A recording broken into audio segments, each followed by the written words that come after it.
Hello and welcome to our talk show on tackling the trust deficit. My name's Nick Bailey. I'm CEO and creative partner at Future Factor. We are a communications consultancy based here in Amsterdam, in Los Angeles and London, and we help our clients find a leadership position. I'm joined by two fantastic guests today, two of my favorite people as well. Olaf van Gerven, he's the founder and global creative director at Chuck Studios. Olaf started his career as a director and has won a ton of awards along the way, and then found his niche in tabletop production. He's been doing that ever since. And Natalie Lam, she is head of global sponsorship and diversity and inclusion ambassador at Philips. Natalie's been working in the field of diversity and inclusion for a number of years, and right now is driving a global initiative to drive the diversity and inclusion agenda within the whole organization. So we're here today to talk about trust, and it's kind of inarguable, I guess, that trust in institutions, in governments, and in brands is kind of at a low ebb. And we're all professional communicators. So how do we deal with that? How do we engage with that? And how do we do the right thing when it comes to connecting with consumers on behalf of brands? A lot of talk these days really is around the tension between content and storytelling versus the way that brands behave. So I wanted to start by looking at an example from a global food brand who, in the context of the pandemic, chose to take an action rather than make some content. So let's look at that example from KFC.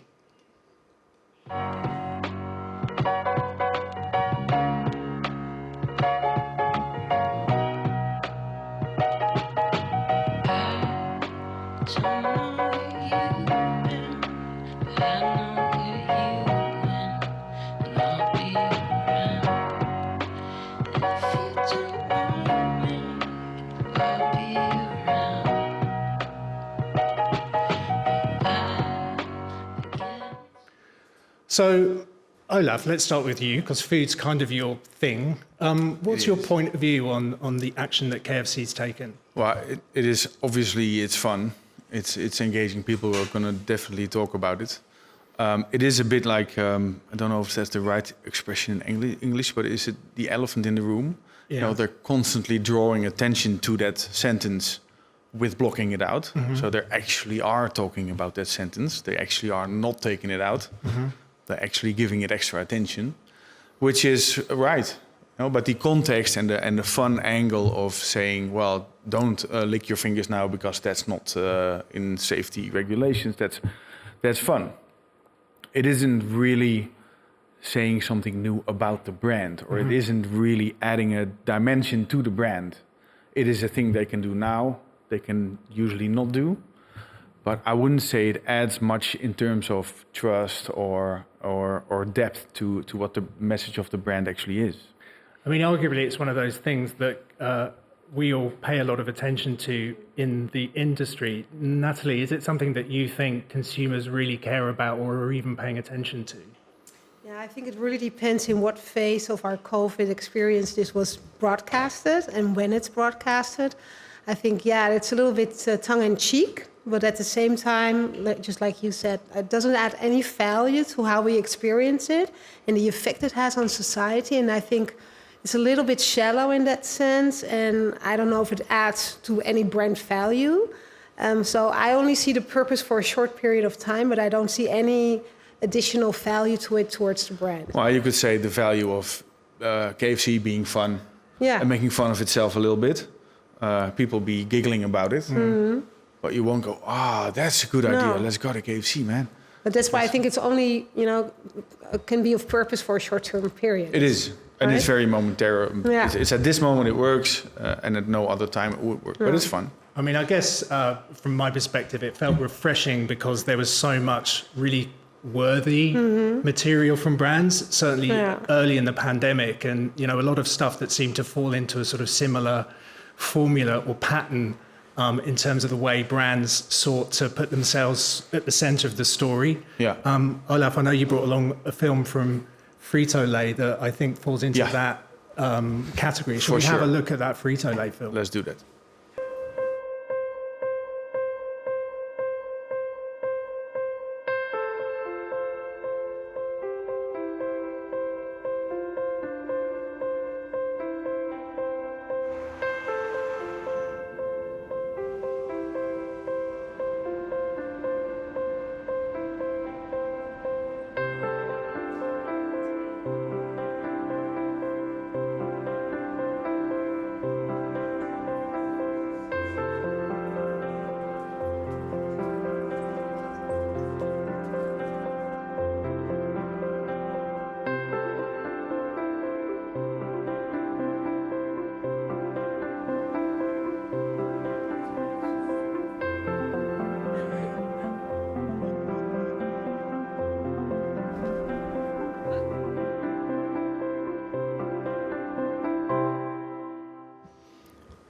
Yeah. Now, I feel like I saw an awful lot of these in April and May. What's On your trend. point of view on this? Well, I would say this is, with all due respect for what they do, because that's great, obviously.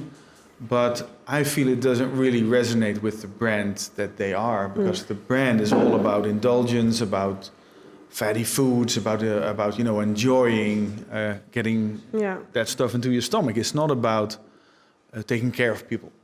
So it's a completely different world that they're talking to all of a sudden. And then it feels a little bit out of place. It feels a little bit opportunistic to all of a sudden. Firstly, they start off with saying it's not up to brands to tell people what to do. And then they move on to telling people what to do. To me, it felt like a contradiction, their whole narrative. Like they say, it's not about brands, but that what they're sharing in the end as an objective could also be, this is what we as a brand are doing, although they are trying to convey it differently. Yeah. Yeah, I mean, particularly from your perspective, Natalie, I mean, you work with Philips, and Philips is a company that makes medical devices and works in hospitals, and this could almost have been a film by Philips rather than a brand by Frito-Lay. And actually, I wasn't seeing content like this from, for example, Philips. Yeah, well, honestly, I don't think we would have this message, because to me, it doesn't feel that there was a message. For me, it was more like a showcasing that they're doing something, that they're taking action, but at the same time, they're saying we're not showcasing that we're doing it, but this is a video just showcasing that they're doing it. So for me, when I saw it's a total contradiction, I don't think it's sympathetic. I don't see really the purpose of the story here. So to me, it didn't feel very The worthy. fact that they do it is great. That's what large companies have a stake in a public debate. Yes. I agree with that fully, but then, But why paying showcase it airtime, like this? Yeah. to go stand on the stage, look at me being Exactly. cool, while I'm an indulgence brand, just bring in. Exactly. And I hate to use the word authentic, but it doesn't feel authentic to me. That's maybe, And we're talking about trust today. Do you think that does anything in terms of building trust between consumers and that brand? I'm afraid it doesn't. I'm afraid it's more the opposite. Like you're going to think, well, is that you guys who should be saying this? Exactly. If you do good, if you give money to a charity, you're not going to post it on Facebook. Hey, I donate a lot of money to charity, right? It's that same kind of mechanism that's at work here. Be a little bit modest about it and just do it. Yeah. Exactly. And just do it, and people who know Or will show know. the evidence later, at another point, at another moment. Yeah. And Use an emotional piano song. Yeah, well, Yeah. there was a lot of piano around. Yeah. Beautiful shots of little kids looking into the camera with wet eyes. But it all feels a bit sort of stock, doesn't it? Yeah. Yeah, it probably isn't. Well, and even if it is, it doesn't really matter. Yeah. The message is. Yeah. But speaking of, you've said the F word, Did I? Facebook. Oh, I'm also like, I And- missed something. We can't help but notice there's a little election going on right now across the Atlantic. Now, tech platforms are playing a role that is completely new when it comes to politics and when it comes to marketing and when it comes to the way that we target people. And there's a half a minute or so of a film from Channel 4 News in the UK that I wanted us to have a look at, which is about exactly that.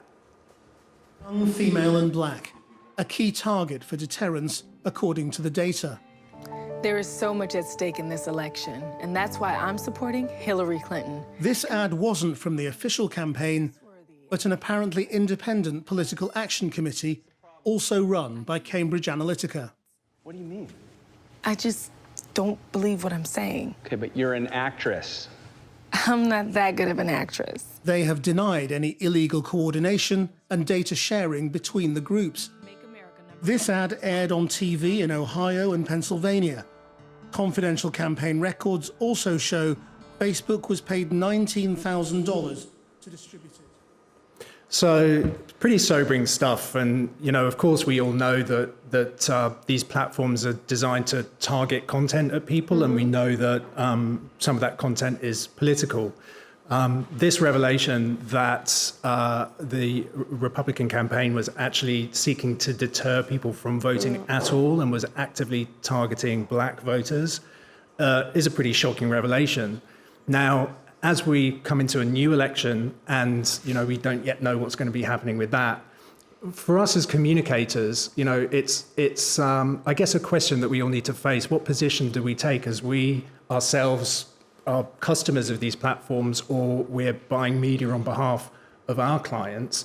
Natalie, perhaps I can start with you. Yeah. Philips is a big global business, of course, interacts with these organizations. To what extent should brands be taking an ethical position? Yeah, I think to really get the total context, you need to see the full video, because what struck me is indeed the depth and use of the data. And I mean, we do the same for our campaigns. You want to segment as much as you can to really target as narrow as you can. And then this data is so important to you to really make sure that you have a good conversion of your social media campaign. However, to me, it almost felt like this data is used now for the wrong purposes. And of course, towards the right-wing government, it's very useful to use it. But to me, it's shocking that this is allowed. And I know that they're working on new governance for all these different platforms, but it also really shows me the importance of, money. It's all about making money in the end.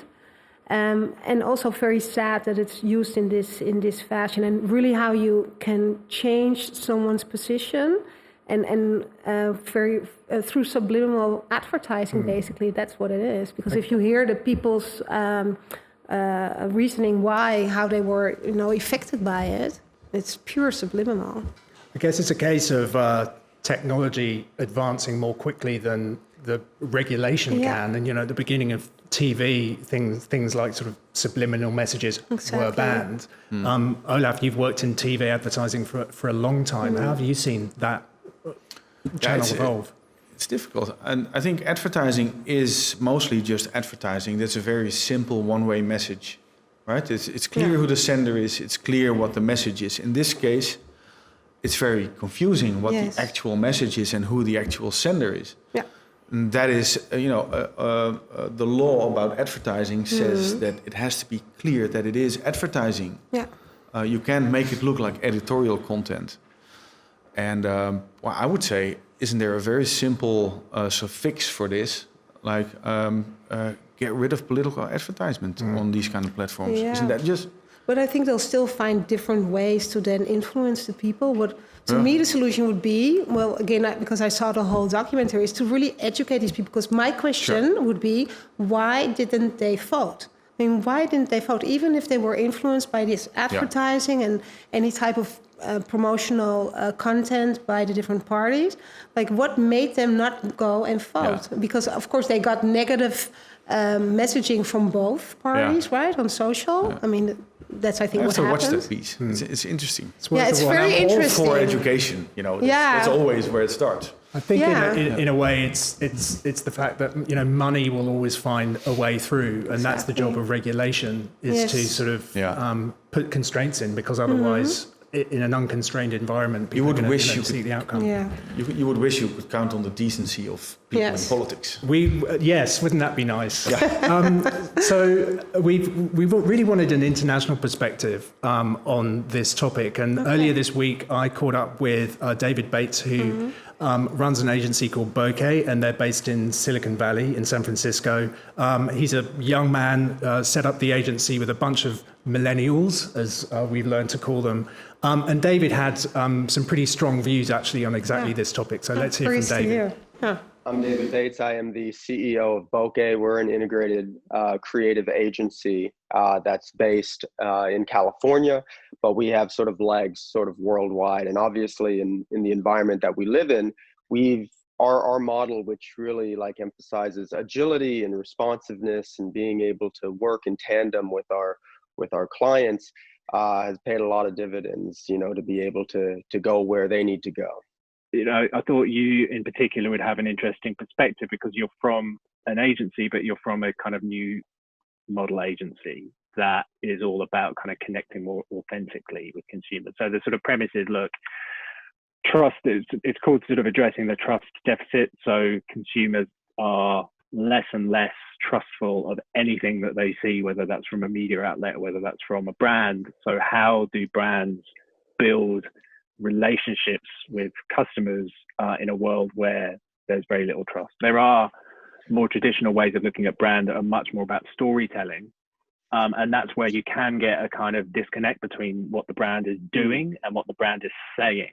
And I think when we're talking about this world of sort of post-truth and trust, where that disconnect happens is where people lose faith and trust in brands because they see that the way the brand behaves and the way the brand talks about itself are too far apart. Now, when you're dealing with a tech product, that interface is much more kind of close because you're experiencing the product or service every day.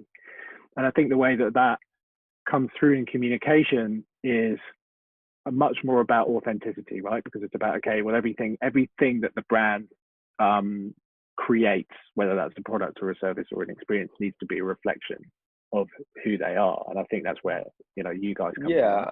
I mean, I think the challenge with tech is constantly trying to take something that is a bit more ephemeral, a bit more like out there, like something that lives in a digital area, and trying to make that palpable and something that you can feel in a tangible way.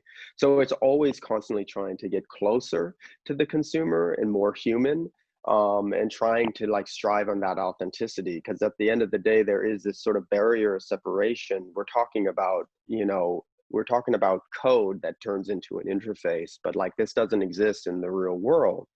And so that's always a challenge of tech, is trying to make itself palpable in the real world.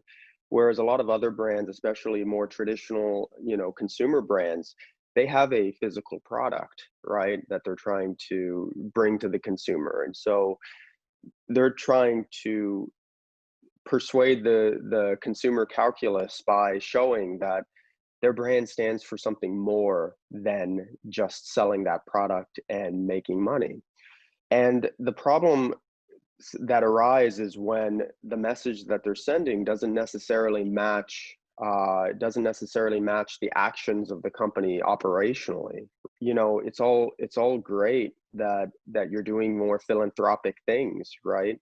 And ultimately, like, the stage is set for brands to like show themselves where they stand morally and to build truth, because I think generations, whether it's millennials, my own generation, or post millennials, which are very interrelated, like we kind of look to the brands that we admire for that sort of to be those moral arbitrators, because like we don't have that in the steeple anymore, and we don't have that in government. So the stage is set for them to build that truth, but they really have to live by it too, right? You can't just talk about like Gillette, like post masculinity and redefining that, but then also still applying, the quote unquote pink tax on your women's razors, right? I love that example of the pink tax and Gillette razors, and we're all familiar with the whole toxic masculinity piece and how that somewhat backfired. we try not to be politically agnostic or socio-politically agnostic in terms of the way that we think of the world. And in a lot of ways, our clients, although they may have different, like the way in which they outwardly speak about sort of certain topics, they all have a different tenor. Some of them may be more forward than not. There is a alignment of morals that really help us connect with our clients. And I mean, in a post-truth world, I mean, what becomes so important is that you're not agnostic, right? That it doesn't mean that truth doesn't exist. It just means that you have to be firmer about really conveying and standing on what your truth is, what the truth is, right? Like there's still truth. The environment is not the world, like there's still climate change. That's truth, right?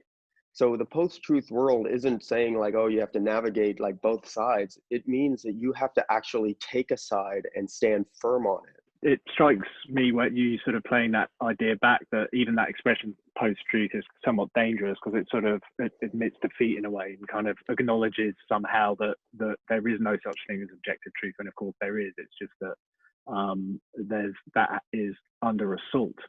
And one of the things that of course is currently big in the news is the influence of the tech platforms on the way that people consume media and the way that they then ultimately make important decisions about their lives and about, for example, the way they vote. Do you have, and this is somewhat of an unfair question, do you have a prediction, not about the upcoming election, but about the continuing power and influence of those huge tech platforms? Do you think they're just going to grow and grow, or do you think really that some of the things that have happened recently are going to cause us at last to sit up and take notice and perhaps break those down somewhat? They will, like anything in a capitalist, society, continue to grow and grow until we start to ask ourselves the very fundamental and important questions about the role those companies should have in our lives. And I think for the first time, in history, and maybe that's a generalized statement, but the thing that we have to grapple with is a lot of these tech companies, they do make money. What they're selling is their users. They're selling our data. And that's something that we've never necessarily had to have to confront before. How do we protect our citizens, and how do we make sure that like our democracy is healthy? And what are the type of regulations that we have to put on these platforms where their money comes from their users and the data they accumulate, right? Like Facebook, Google, all of these companies, they don't exist without their users, but they also may not exist if they're paying a subscription. And there is going to be a role that government has to play in terms of figuring out how to regulate them. Europe has done a lot of those like starting points, the European Union, in trying to create more equity between the companies that are operating and then the people, the consumers they serve. The United States still has some work to do to figure out what is the correct balance to that. But if we don't figure out a correct balance to that, if we don't figure out how to regulate these companies and realize, that whether or not a corporation, especially in the United States, I mean, we have rulings that give corporations a sense of personhood, right? And that's a question that we may have to grapple with, right? Does a corporation truly have freedom of speech? Does the First Amendment truly apply to what, a media company can put online? There's a lot we're going to have to question about that relationship that we have with tech. Yeah. Well, it's a big question, and it's perhaps slightly unfair of me to ask it. So just a final thought, just in a few seconds. There's a lot of kind of scary, disruptive stuff going on in the world, but what makes you optimistic and hopeful? What makes me I mean, you catch me in the midst of perhaps one of the most substantial, if not the most substantial election in my lifetime, right? And of course, there are platitudes when you say that because everybody says that about every election. But I mean, we're truly it truly feels that way for myself. And I think the hopeful thing that I'm seeing, and I see it, and granted, I'm in a San Francisco bubble, but I see it, across the people that I talk to about, across the creatives that we interact with worldwide, is that people are paying attention and people care. And so what that tells me is that when your morals, when your values are truly in question, when you feel truly up against a wall, you will fight for it and you will participate. And it doesn't matter whether you are whether you're, a employee at a tech company that's very well to do and you're just making time, like at the end of your day to call bank, or at the beginning of the day to call bank from overseas, to myself as a CEO who's volunteering, right? Like, people are engaged. And I think that's the first step, right? Like, if people are really engaged, then you can speak to them. And if you start to appeal to their values, right? If you start to speak to their values, they will buy in to that. So I have a lot of hope as, hopefully this isn't a moment of engagement and then it dies off. And I don't think it is. I have this just very unique opportunity. My partner, my girlfriend, we're living at home. We're sharing kind of a space with her family, and she has 3 younger brothers, and they're all Gen Z. And they take some of the things that we would see as values that you have to put a stake on, and they're absolutes for them, right? LGBTQ rights is not a question. That's an absolute, right? Like, some of these things that we just, like, it's an absolute, and they take them as absolutes so casually, which is just like amazing. They're just flipping on TikTok and they're just like, why is that like a question? And so, yeah, that makes me very hopeful for where, when we're talking about marketing, when we're talking about how brands can start to interact with these users, like getting closer to what their world is, speaking to their values, and putting a flag in the ground and saying, this is the truth that we want to stand for, like that automatically is going to create a sense of alignment. And from my standpoint, like, that's exciting to be able to do that. So a lot of good stuff in there, and I love that simplicity and power of that message about brands taking a position. And before we jump back into discussion, I just wanted to look at one example of that from Headspace. We're in this crisis together, but it affects each of us differently. Some of us feel trapped, others isolated. Most just wish we had a bit more space. Healthcare providers struggle just to keep their heads above water. Parents have become substitute teachers overnight, no breaks, no recess included. And many of those without jobs feel lost, stressed out, and anxious. Our mental health is suffering, and most of us just don't know how to deal with it. But we can try, with tools to look after our minds. Mindful workouts for those feeling trapped. A moment to breathe for healthcare providers who need care too. Solutions to sleep more soundly because, let's face it, we'd all like to. And now we're helping unemployed Americans get back on their feet. Headspace can't fix everything, but it can help you cope with today and whatever tomorrow might bring. Be kind to your mind. And it's the last point really that I wanted to talk about, which is that Headspace offered their platform for free to the unemployed in the US, people who'd lost their jobs as a result of COVID. And that feels like an example of the kind of thing that David was talking about, where brands are really beginning. And I think this is something that we're seeing really genuinely more of, taking a position and then acting on that position. Natalie, I know you're driving the agenda within Philips with a lot more kind of behind you than perhaps you were a couple of years ago. Can you talk a bit about how things are changing in the business you're in? Yeah, I think values, like he said, is getting much more important, and we're using values also in our communication. I think it resonates well because then people feel it's more genuine, more authentic, and it fits with what they're feeling. So I think most brands try to be more sympathetic and find that way of engaging. So yeah, I think that's very important. And I'm very much focused on inclusion and diversity within the space of marketing. So not Philips overall, not in the HR space, but in marketing. But that's basically finding that sweet spot, how your story and your messaging can resonate with your audience, almost that little bit of targeting that we spoke about earlier. But I think in order to segment in that way, in a positive, authentic, and genuine, valued way, that one can see oneself in the story that you convey as a brand as well. And then you make that bridge and connection, and you can really build loyalty with your customer as a brand. And Olaf, you mainly shoot food, so there aren't always that many human beings in the content that you're creating. But how are you seeing those kinds of values driving change in the work that you do? Well, I think the Headspace example is great because the product itself, the service they provide, is the brand. So it's very simple to actually give someone the product and make them feel better. Yeah, beautiful. That is not easy if you're a candy bar.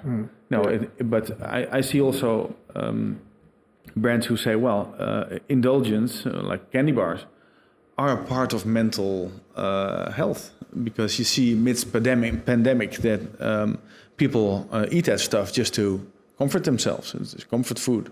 Or sharing. Yeah, share it, play around with it, and if in the food space, there's a lot of brands that have tight relationships with local communities, with what do you call them, food banks, stuff like that. So there is a lot of interaction. Yeah. And the bigger brands, like we saw KFC, we see McDonald's, all these guys, they talk about what they do for their employees, because there's many of them.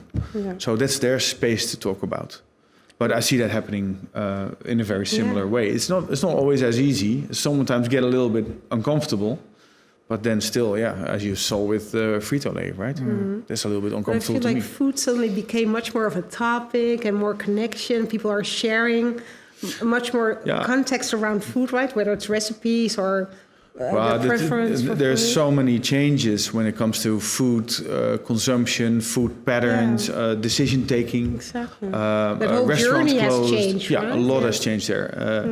There's a lot of food brands that now all of a sudden go direct to consumers, whilst they usually go to retailers, which is that's shifting massively. But it is probably similar to every other business. The digitization of society is there. Yeah, and it's about that change in relationship, isn't it? And relationship between brands and consumers is getting ever closer. And I guess when we talk about this principle of applying values, not just to what you do as a company, but to the stories that you tell, I think people really interrogate how authentic that relationship is.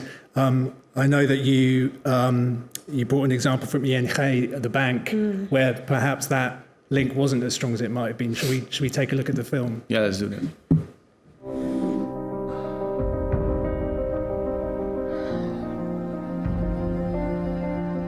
Soms waren het bedragen van €5, €10. Uiteindelijk is het bedrag opgelopen tot €400.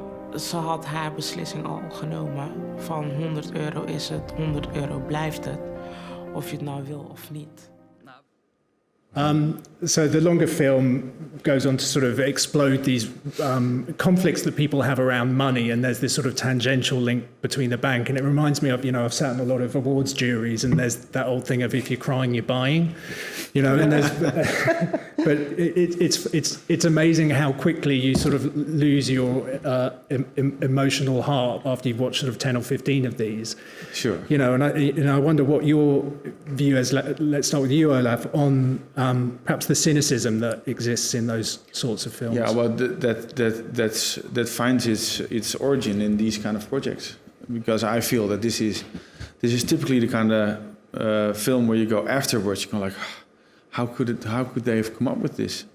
It's piggy banking on cheap emotions. If you ask me 10 questions about my mom, I'll probably start crying.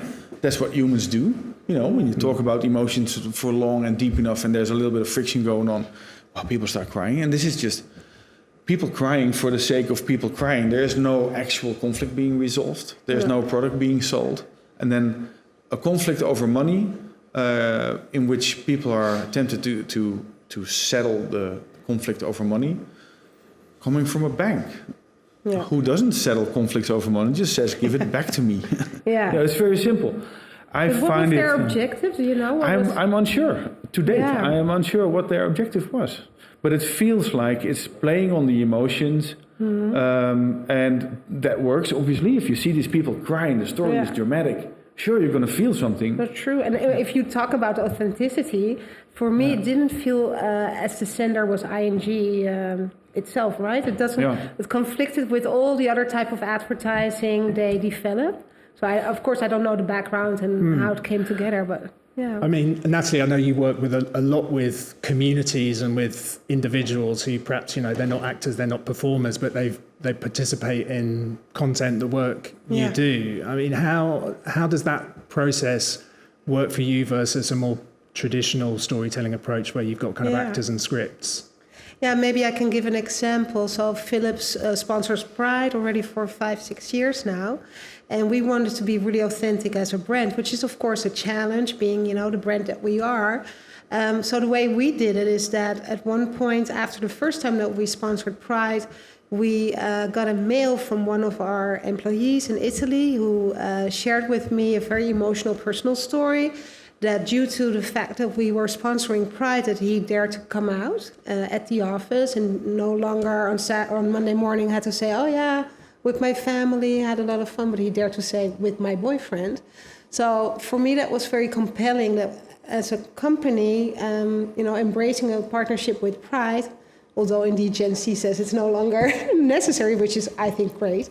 But so we developed a movie with this individual, sharing his story, used this content, and at one hand you could say a tearing story, many more are there, but for us, especially used for internal purposes, it was so effective. And I think as long as it's a true story, it's genuine, you don't use it for a sales conversion, that it doesn't feel like, okay, you're pushing a product, but you're pushing really someone's personal story, I think, then it could be of use. But it's very sensitive.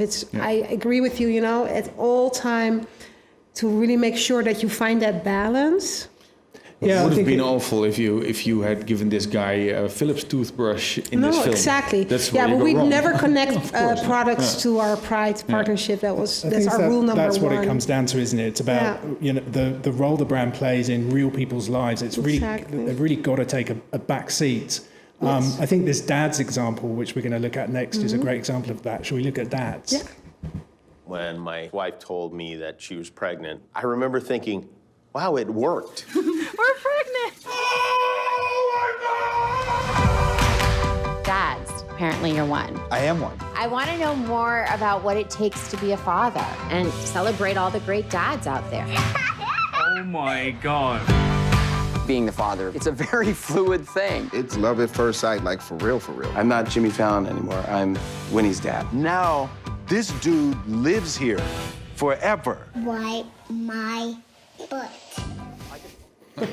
So, ostensibly, this is a documentary about dads, and I know it's a long-form show on Netflix, but there's actually a brand behind it, isn't Yeah, that I think it's a very interesting case because I stumbled upon it as a consumer, and I thought, well, that's a fun piece because it is very well made, very compelling stories, a lot of cute kids. There's a lot of sadness also in it, but that's part of life. And it appears that this documentary was partly funded by Unilever. Yeah. I think it was part of the Dove brand initiative. And Unilever, apparently, there is a division of Unilever called Unilever Entertainment, which already is like, wow, I didn't know that. They feel they are part of the conversation about parenthood. And in this case, the expression is modern fatherhood. Basically, the idea is to involve dads more in the upbringing of the kids. Being the brand that serves them their deodorants and their soaps and a lot of their food, they are a stakeholder of that conversation. Because I did something similar with mothers in the Olympic Games advertisement, right? Yeah, wasn't that Oh, that was Was that P&G, PG? right? Oh, The sorry. proud Okay, so sponsored it's the mum. same. But, Yeah. no, interesting that you Yeah. raise that, because another example where there was a powerful connection between the role that the brand played in people's lives. But I think this Unilever piece is even more subtle, right? You know, 'cause the there's brand no isn't even branding. visible. There's just a title on the beginning saying Unilever Entertainment, which 90% of the people will probably have read past that. Yeah. And this morning I read that they're embarking now on a journey that's it's still also the Dove brand. They're making a documentary called Black Hair. Okay. About the platform of black hair. But it must be set in a customer journey. I cannot imagine that they use it as a standalone documentary or content. There must be an ecosystem around it where in a subtle way I haven't discovered it yet. The platform is Apple TV. Yeah. So it's a paid platform. It's a streaming service. I haven't seen advertising derived from it yet. I may be not in the target group or not in the or they use it on geography. different platforms in different edits or something. Sure, could be. It's my marketing. Yeah, I know. Suspicion. Maybe you're right. I don't know. But already the thought of a division called Unilever Entertainment to me says that they take this seriously, the position they take in society. And they develop more content for more purposes as well. And Red Bull, of course, does the same. They have this whole... Yeah. But maybe not as purposeful. Well, I think, what that represents is an example of the different ways that brands are finding to build relationships with communities. Yeah. And, it used to be a very sort of blunt instrument if you were working in the world of advertising and marketing. And you need to differentiate yourself. So all the brands are finding ways how you can differentiate yourself and get much more closer to your consumer as well, right? With your audience. And I think that is a reason for optimism. Actually, this is high quality, powerful material, but it's funded by brands, and brands are learning to take more of a backseat. But let's also realize that it doesn't come from nothing. It comes from its origin is the fact that advertising is annoying. Yeah. Is the unwanted guest at the table. Nobody goes out to watch advertising. No. So finding a different platform to actually get your brand into society without it being pushed as advertising, we messed up. We made advertising horrible. Yeah. Digitally on YouTube, it's annoying, isn't it? So we want to move beyond interruption, right? Well, I mean, we've been on a bit of a journey this afternoon through, brands as activists taking action, the relationship between brands and social platforms, and, finally now perhaps a more sophisticated relationship between brands, content and consumers. We've just got a couple of minutes left. Natalie, would you like to share any sort of particular closing thoughts around the topic we've discussed today? Yeah, I think the beauty of sharing these type of content, because I was really impressed by all the data, how that's been used in Trump's election. I mean, now I'm sure they're even more evolved and more doing it much more. So yeah, to me, that was really breathtaking how data can be can be used for bad things as well. Yeah. Still surprising how they serve up the wrong ads to me every day. Yeah. It doesn't always work. It doesn't work that well. No. Well, what I find interesting is brands like, a good example is a Dutch chocolate brand called Tony's Chocolonely. They see their brand as a vehicle to get something done. The brand and actually the product is a vehicle to achieve their goal, which is a slave-free production chain for chocolate. And they say, well, if the goal is achieved, the brand is no longer needed, can be shut down. Yeah, that's how they started. I think that's so interesting. And it is still to date, it is that. And that's a completely new perspective on what a brand is. A brand is then a functional thing that wants to support society, basically. Yeah, and reach a goal. And then afterward, in itself, there's already enough chocolate brands, you could say. No. For the world. Yeah, I mean, I love the brand and I love what they're doing. And I think really that circles us back to that point that David made, and I think that resonated with all of us, which is that, there's nothing wrong with a brand actually taking a position, and perhaps the days of brands needing to be objective and to appeal to everyone are over. These are fast-changing times, Yeah. and as communicators, I think we all have a responsibility to play a positive role in the societies and the cultures that we work in. Guys, thank you so much for joining and being part of the discussion today. There's that wraps it up. Thank you for having us. I think it's been super inspiring, and as always, great to talk to you. So Thank you. thanks a lot, and thanks to Dutch Media Week. That's it for today. Thanks. Thank you. Thanks.